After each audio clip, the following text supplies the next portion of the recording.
জয় রাধে। ঈশ্বর পরমকৃষ্ণ সচ্চিদানন্দ বিগ্রহ অনাদিরাদি সর্বকারণের কারণ। সমস্ত কর্মের, সমস্ত জ্ঞানের, সমস্ত সংসার মাঝের ঈশ্বরের সমস্ত কিছু। ঈশ্বর বিনা কোনো কিছু নেই। ঈশ্বর সত্তা আমাদের প্রত্যেক জীবের মধ্যে, যে যেমন ভাবে যাকে ভালোবেসে আপন করে নিয়েছে, গোবিন্দ তাকে তেমন ভাবে কৃপা করেছে। আমরা যে সৎসঙ্গ করি, সাধু সঙ্গ করি, সৎসঙ্গ শুনে সাধুদের কথা ধারণ করলে তাকে বলা হয় ধর্ম। এখানে চৈতন্য চরিতামৃতে কৃষ্ণদাস কবিরাজ কলম দিলেন শ্রীবাস। শ্রীবাস, শ্রীবাস কাকে বলা হয়? শ্রী মানে সুন্দর, বাস মানে বাসা। যে সুন্দর বাসা হয় সেখানে আমার গোবিন্দ বিরাজমান। আজকে নবদ্বীপের মাটিতে প্রত্যেক দিনের ন্যায় শিবাসঙ্গনে মহাপ্রভুর ভোগ হয় এবং নবদ্বীপবাসী সমস্ত ভক্তদের প্রসাদ বিতরণ করা হয়। সেই শিবাস, সেই শিবাসের কথা যদি আমরা জীবনের থেকে শুনি, উপলব্ধি করি, তাহলে দেখবে জায়গাটাই আলাদা। কেমন? শিবাস বৈষ্ণব দেখলে অপমান করত, বৈষ্ণবদের ডেকে ডেকে বলতো বৈষ্ণব অপরাধ জীবনে কখনো খণ্ডন হয়। কৃপা করে যদি বৈষ্ণব তাকে অপরাধ থেকে খণ্ডন করতে হয়, বৈষ্ণবের দ্বারস্থ হতে হয়। শিবাস ছোট থেকে এই বৈষ্ণবদের ডেকে ডেকে বলতো, কি তোমরা যে মালা চন্দন করো, সাধু সঙ্গ করো, তাতে কি হয়? সাধুদের ডেকে ডেকে অপমান করতে বলে শিবাসকে দেখিয়ে সবাই দূর দূর দিয়ে চলে যেত।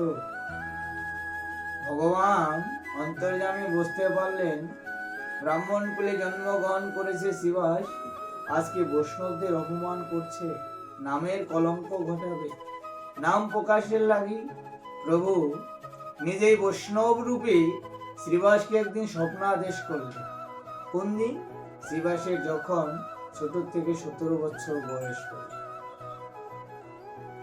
শ্রীবাস ঘুমের ঘরে স্বপ্ন দেখলেন, কি একজন বৈষ্ণব বেশে আমাকে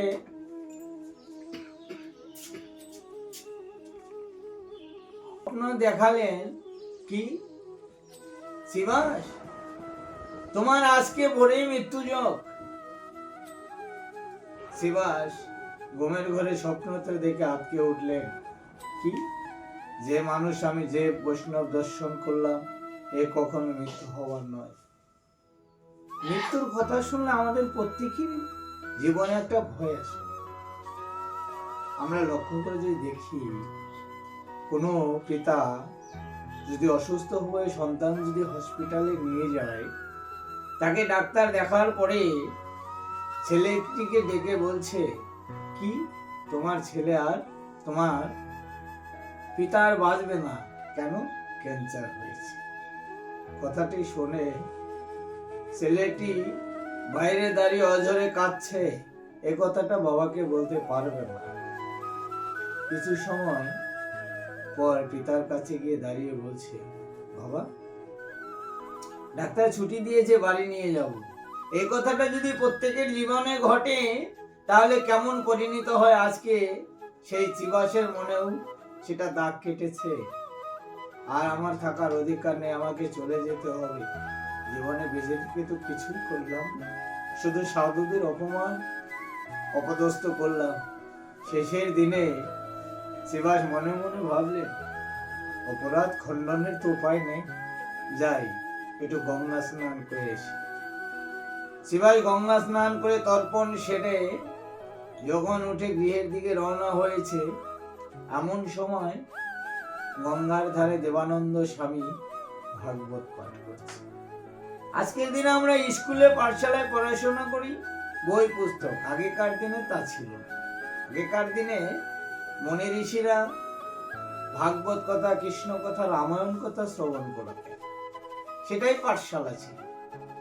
শ্রীবাস মনে মনে ভাবলো, কোনোদিন তো বৈষ্ণবদের কাছে গিয়ে বসি না, আজকে দেবানন্দ স্বামীর মুখে ভাগবত কথা একটু শ্রবণ করে যাই, যদি কিছু পাপ খণ্ডন হয়। শিবাস অদূরে ভিজে কাপড়ে দাঁড়িয়ে ভাগবত কথা শুনছে।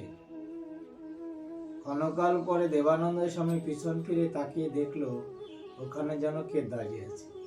দেবানন্দ স্বামী জিজ্ঞাসা করছে, বাবা তুমি কে?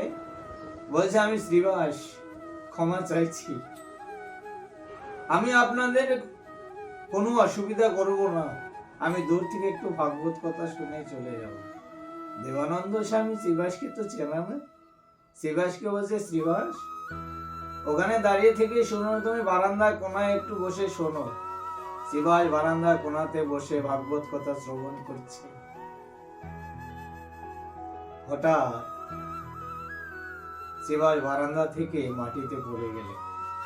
দেবানন্দ স্বামী পিছন ফিরে তাকিয়ে দেখলো শ্রীবাস মাটিতে পড়ে আছে। কাছে গিয়ে শ্রীবাসকে দেখছে, শ্রীবাসের জ্ঞান নেই। দেবানন্দ স্বামী শ্রীবাসের কর্ণে কৃষ্ণ নাম দিয়ে শ্রীবাসকে আবার চৈতন্য জ্ঞানের অধিকারী করলেন। শ্রীবাস জেগে উঠলেন। জেগে ওঠার পর শ্রীবাসকে জিজ্ঞাসা করছে দেবানন্দ স্বামী, শ্রীবাস তুমি পড়ে গেলে কেন? শ্রীবাস বলছে, প্রভু যমদূত আমাকে ধাক্কা দিয়ে ফেলে দিয়ে বলল, শ্রীবাস তুমি ভাগবত কথা শ্রবণ করছো বলে ভাগবতের কৃপায় তোমার আজকে মৃত্যু যোগ কেটে গেল। এরপরে কোনোদিন যদি ভাগবত সঙ্গ ছাড়া হয় তাহলে সেদিনই তোমার শেষ দিন হবে। তাহলে আমরা এত সুন্দর ভাগবত কথা, কৃষ্ণ কথা আমরা শ্রবণ করি না। আমাদের কত দুর্ভাগ্য। মানব জনম দুর্লভ জনম, 84 লক্ষ জনম ভ্রমণ করতে হয়, তার মধ্যে 4 লক্ষ বার মানব জনম। এই মানব জনম পেয়ে ওই অমৃত কথা আমরা শ্রবণ করি না। আজকে ভাগবতে চৈতন্য চরিতামৃতে সিদ্ধান্ত দিয়ে দেখিয়ে দিল ভাগবত কথা শ্রবণের সময় মৃত্যু দূরে চলে যায়। শ্রীবাস সেদিন হতে দেবানন্দ স্বামীর চরণে প্রণাম জানিয়ে দেবানন্দ শ্রীবাসকে আলিঙ্গন দিয়ে শ্রীবাসকে কৃষ্ণ নাম দিয়ে দীক্ষিত করে শ্রীবাসের মাথায় ভাগবত তুলে দিলে। শ্রীবাস ভাগবত মাথায় করে বাড়ি এসে কারো সঙ্গে কোথাও বলছে না, ভাগবতটা নিয়ে বসলেন, ভাগবত পাঠ করছে আর শ্রীবাস অজরে কাঁদছে। প্রত্যেক দিনে নেয় ভাগবত পাঠ করে। যে সাধুগুলো, যে বৈষ্ণবগুলো শ্রীবাসকে দেখে দূরে চলে যেত, ভয় পেত, দূর থেকে তারা লক্ষ্য করে দেখছে শ্রীবাস একে একে ভাগবত পাঠ করে আর অঝরে কাঁদছে। আমার গৌর সুন্দরকে গিয়ে খবর দিলেন, শ্রীবাস নিজেই ভাগবত পাঠ করছে, অজরে কাঁদছে। প্রভু তুমি এটা কি জানো? অন্তর্যামী গোবিন্দ সে কি আর না জেনে থাকতে পারে? তবু ভক্তদের কথা শুনে আনন্দ পেল। 1 বছর যাবৎ ভাগবত কথা পাঠ করছে শ্রীবাস, আর নয়ন বাড়ি ঝরছে, এখানে আমার প্রভু কলির যুগ উদ্ধারের লাগি নাম আর প্রেম নিয়ে এলেন। শুধু নাম করলেই হবে না, তার সঙ্গে প্রেম। শ্রীবাস নাম আর প্রেম দিয়ে নিজের যত কালিমা ছিল সব ধৌত করে দিচ্ছে প্রভুর নাম গুণগান করে এবং ভাগবত পাঠ করে। 1 বছর পার হওয়ার পর প্রভু আমার সমস্ত নবদ্বীপবাসীকে নিয়ে শিবা সঙ্গনে উপস্থিত হলেন। কেন? আমার প্রভু বলছে শিবাসের যত কালিমা ছিল ভাগবত কথা, কৃষ্ণ কথা পাঠ করে নয়ন জলে সমস্ত অহংকার, সমস্ত বাসনা ও কামনা দূরীভূত হয়েছে। তাই প্রত্যেকের গৃহে কোনটা বলতে আমরা বুঝাই, যে গৃহে আমরা বসবাস করি সেটাকে আমরা গৃহ বুঝাই। কিন্তু মহাজন বলে না, ওটা গৃহ নয়। গৃহ মন্দির হলো নিজের দেহটা। দেহের মধ্যে আমার গোবিন্দ বিরাজমান। দেহটা যদি মন্দির তৈরি করা যায়, সেখানে সমস্ত নবদ্বীপ নগরবাসীরা এসে এখানে নাম সংকীর্তন করে। আজকে শিবাস অঙ্গনটা সুন্দর হয়েছে, প্রভু সেখানে এসে নাম সংকীর্তন। হ্যাঁ, সুন্দর জায়গা না হলে যেমন বনের পাখি পশু সুন্দর জায়গা না হলে বসবাস করে না, আমার গোবিন্দ তেমন সুন্দর জায়গা না হলে সেখানেও বসবাস করে। তাই সুন্দর জায়গা তৈরি করতে হলে এই ভাগবত কথা সাধু সঙ্গ শ্রবণ করলে সুন্দর ভাষা তৈরি হবে। তাই সবাইকে আমি অনুরোধ করে বলবো, ভাগবত কথা, কৃষ্ণ কথা, সাধু সঙ্গ, সাধু সঙ্গ, সাধু সঙ্গ সর্বশাস্ত্রে কয়, সাধু সঙ্গ লভ মাত্র কৃষ্ণ প্রাপ্তি হয়।